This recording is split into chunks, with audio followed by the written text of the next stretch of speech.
Back in yours fast screens. When was the last fast screens we did? It's been a little bit. Been a little bit. We've been traveling the world. I don't know. A few weeks ago, like a month ago maybe. But we've been tweeting him though, so we're good. We're here now. And at the end of the day, that is all that matters. If you're new to fast screens, it's usually for DFS plays, favorite DFS plays of the week, usually from down the board, and a value bet. Kind of a long shot usually, but sometimes not. Bet of the week. But before we get started, it was Tommy one time.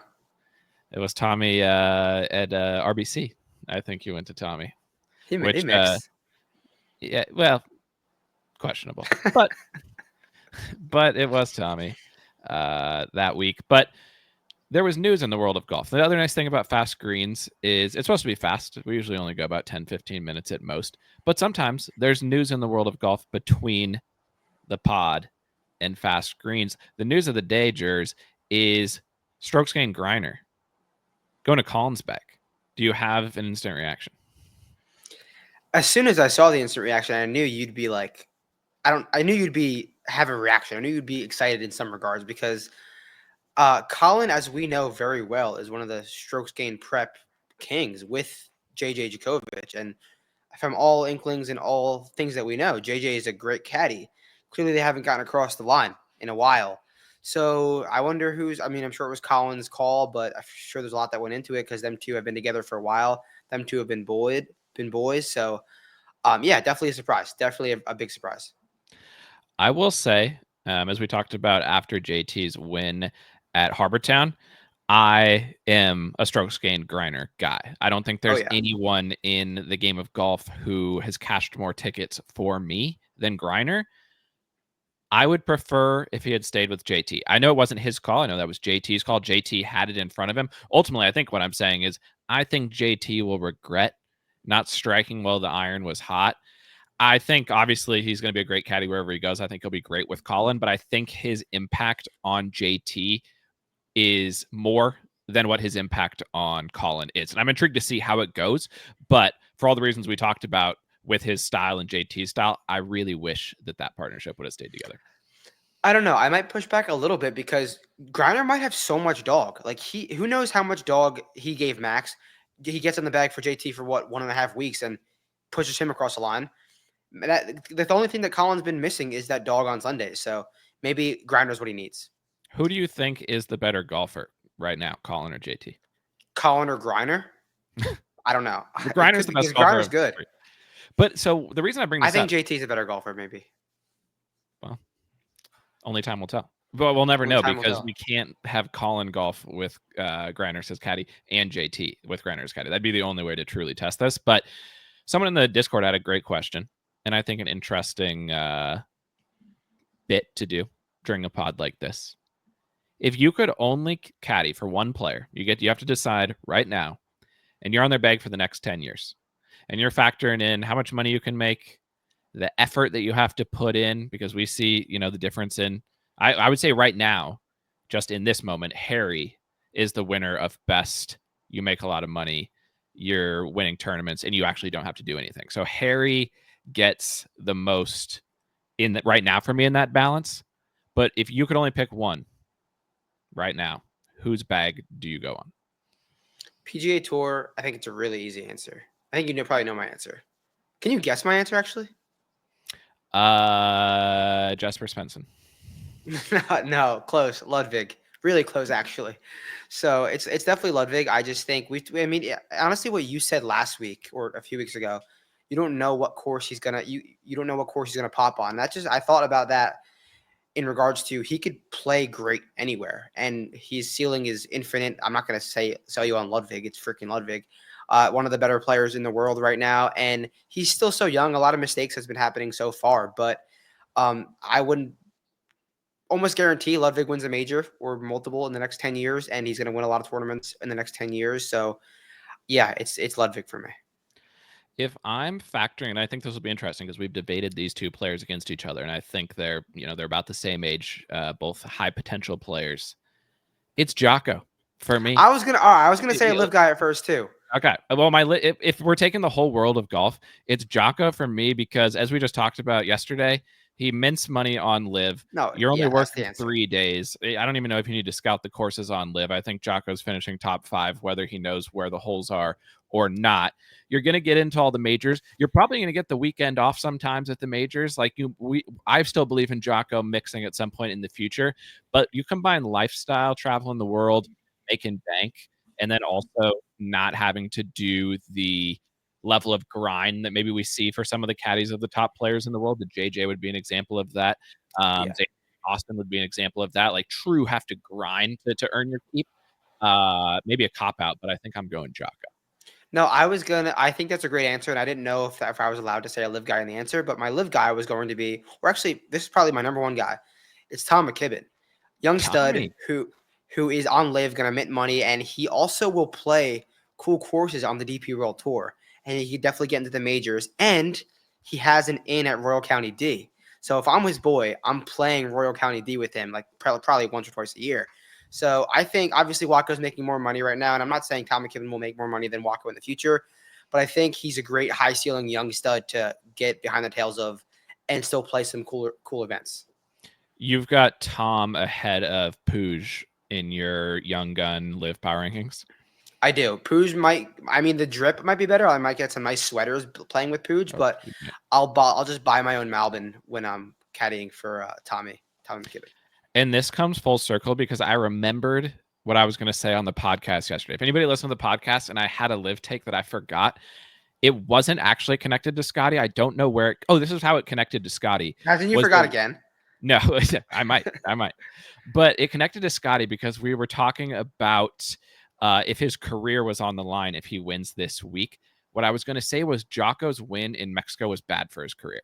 It was a bad win for his career, and I think any future wins on live start to become bad for his career. He didn't mean to win, though, to be honest. Bryson felt it. He didn't want to win. Okay, that's fair. Backdoor wins can still be okay for your career, but I'm sticking to it. I'm going to Jocko at Quail. I want to be on Jocko's bag if I can only pick one right now. But anyways. Oh, and the other thing about live that we realized is Pablo did win at the course they're playing, 2023 Korea Championship over Marcus Helikilde. Who could forget? Who could forget? A true where were you moment. So if you listen to the pod, those are the that comes full circle now. But now let's get to fast greens. Let's start with the DFS jers. I will say before we even get into it, my fourth, I'll do them in order, but my fourth guy is both a DFS play and my value bet of the week. And so far, I've only found guys over 100 to 1 so far this week that I'm interested in having on the card. Still some time to go, and obviously that will be up on the site, vinceerics.com. Of course, but let's get it started. Where are you going? And I'll also say all my guys are under 7.5. I don't like what's going on in the mid-range towards the top of the board, but where are you going to start? All right, honestly, then I'll do one of my DFS guys is also a value bet too. So I'll mix it in there. So $7,800, and he's 50 to 1, I believe, 66 to 1 in the without Scotty market. And I'll say that right now for you Vince Eric subscribers, you non-Vince Eric subscribers. I'm going the full without Scotty this week. Reasons and rationale up on the site, so go check it out. But I'm going without Scotty. Byron Nelson, a guy who is really playing some solid golf under the radar, really kind of a similar profile to Tommy Fleetwood, just minting nice ball striking stats and not really getting in the mix, kind of backdooring some things. But if I'm looking for someone to backdoor runner-up to just play 3 solid rounds of golf and just be around on Sunday, hopefully just fall in the second spot behind Scotty or win, I'm going to go with Thorbjorn. He knows how to win in his career, and I think it's a good price in that market. I was on him when he won in Thailand, I think. He won. That was the Giga Birdie Fest too, right? Giga Birdie Fest. Honestly, yeah, somewhat similar courses. I think that makes sense. And the reason I was saying I'm struggling to decide how to play the middle top of the board is because, as I talked about, I'm looking for tee to green players this week. I don't think it's a putting contest, birdie fest putting contest. Ideally, I want a guy who can drive it well and also play nicely around the greens. A guy down the board, 6,600, starting to play better after he mixed hard at the Players Championship. Danny Walks. I think this is a great course for Danny Walker. Like I said, drives it nicely. Short game's good. The iron play is there. It makes sense to me, and for the same reasons we talked about with Smalley, need some time to reset after winning a shit ton of money and basically setting up your season with that performance at Sawgrass. T13 at Mexico, which I think is a pretty good comp this week. T12 last week with our boy Ryan Gerard at the Zurich. 6,600 is just too cheap for Danny Walks on this golf course for me. All right, sweet. I'll go up to the top for the DFS play. Not all the way up at the top, but I'm going to go with Steven Yeager, $9,300, super aggressive on the thumbnail for a reason. I think he could get it done in multiple ways this week. He could bomb and gouge it, little driver putter action, or get hot on the approach shot and just stuff a ton. There's like we talked about yesterday, there's multiple ways to get it done around this golf course. So Yeager can do both of those, and I think he's a good play at $9,300. Keep that in mind because my final play, the one that's also my value bet, can be tied into Stevie Egg. So keep that in mind here in the next few minutes. My next guy, 6,800. Too low of a price for a PGA Tour winner on a comp course this year. He goes by Soups. Brian Campbell, 6,800, coming off T32 finishes. Good at golf. And that's kind of the thing. Like you said, we saw a guy like Ben Coles. I think there's a debate at this course, how much distance plays and things like that. But there's a lot of positional guys on the leaderboard last year. If you're good with your iron play or good around the greens, you can score really well here. And that's Brian Campbell's game. You look back to what he did on the Corn Ferry last year, was just super consistent. This is a Corn Ferry level of scoring, I would say, type of event. And for him to be 6,800 this week, I'm definitely going to be one to get him in some lineups. Yeah, I love that. So I went 7K, 9K. I'll go 8K, 6K to round it out. 8K, one of my favorite plays on the entire DFS board probably is Will Zalatoris. I really think he's getting undersold on how well he's playing right now. People are kind of shitting on him. I know he didn't have a great finish at the Heritage, but he had one really, really solid round on Saturday. He's still striping the ball. His short game is just so bad. And I'm not saying he's going to win, but I think he's going to hit it well enough to fight for a top 15 finish at $8,800. And obviously his ceiling is solid. He's got bad putting results around here, but we're in Dallas. He should be familiar with these conditions. I don't think it's crazy to see him having some sort of not pop putting performance, but like resurgence around even to match with the great ball striking. Let's do, we've done this before. I think you have the edge on me this year when we do our $10 bets.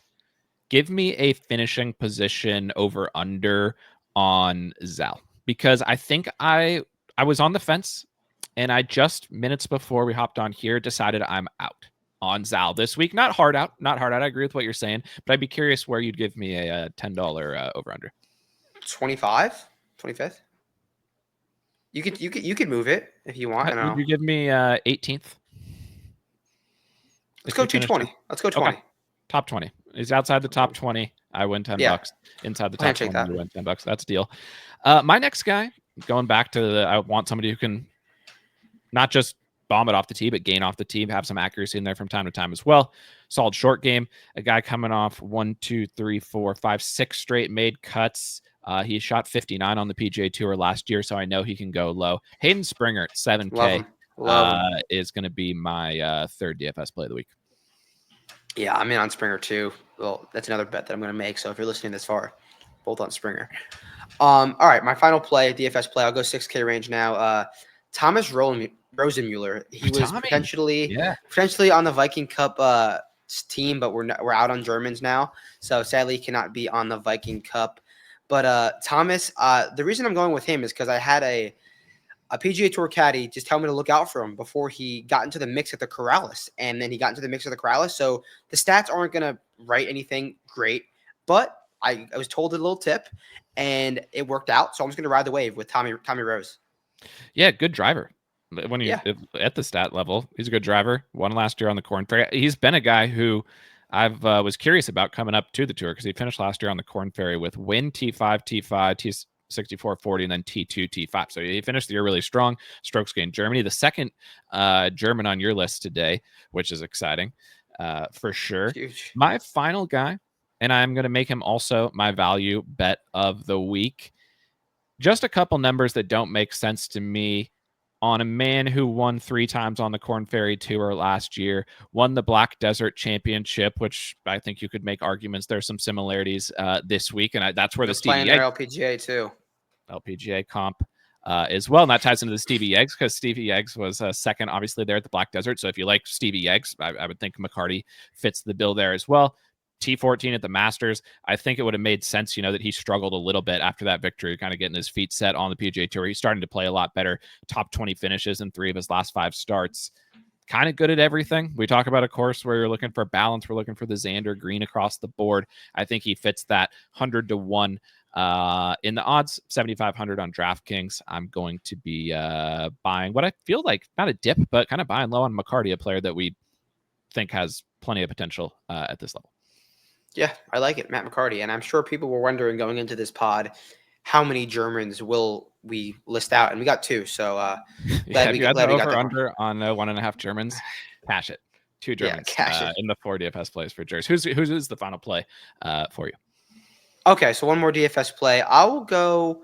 Oh, wait, did you go first or did I go first? I went first, but I used Thorbjorn as both of them, but I can give one more. Okay. Yeah. Fire another one. One more. Give the people a bonus because we love the subscribers I think you're gonna. So much. Yeah, we really do. I think you're gonna like this one because it just doesn't. Another person doesn't make sense. We talked about it a little bit last night. Nico Etch is $7,200. Don't get it. He was the 4th to last group at the Masters. He does nothing but stripe his irons. Why not? He's never priced in the correct spot. Hasn't been playing the best golf in the world, but there's no reason for him to be near the 6K range. And I think just in general, like it's the type of bet that last year when you hit Pendy is just better at golf than being triple digits against a field like this, as he was last year. Nico Etch has a win, a second at the RSM, a second at Sony, and to your point, just because he absolutely ejected at the Masters with Shane Lowry, he was right there. And that's the same thing with McCarty. I think there's some of these guys who, if you just played good at Augusta and now you're dropping down to play this field, you're good at golf. You're good at golf, and I'd assume you have some confidence as well. As we were saying, we appreciate all the listeners. We appreciate all the subscribers. We couldn't do this without you. If you're so inclined, as the season continues on here over on the site, $9.99 for the weekly, the DFS plays, outright picks across all the tours, models across all the tours, stats for the PGA Tour. That's all over there, $34.99 for the monthly. I'm about to dive into the card right now. Jers, get this posted up for the folks. And yeah, let's get after it. Let's get after it.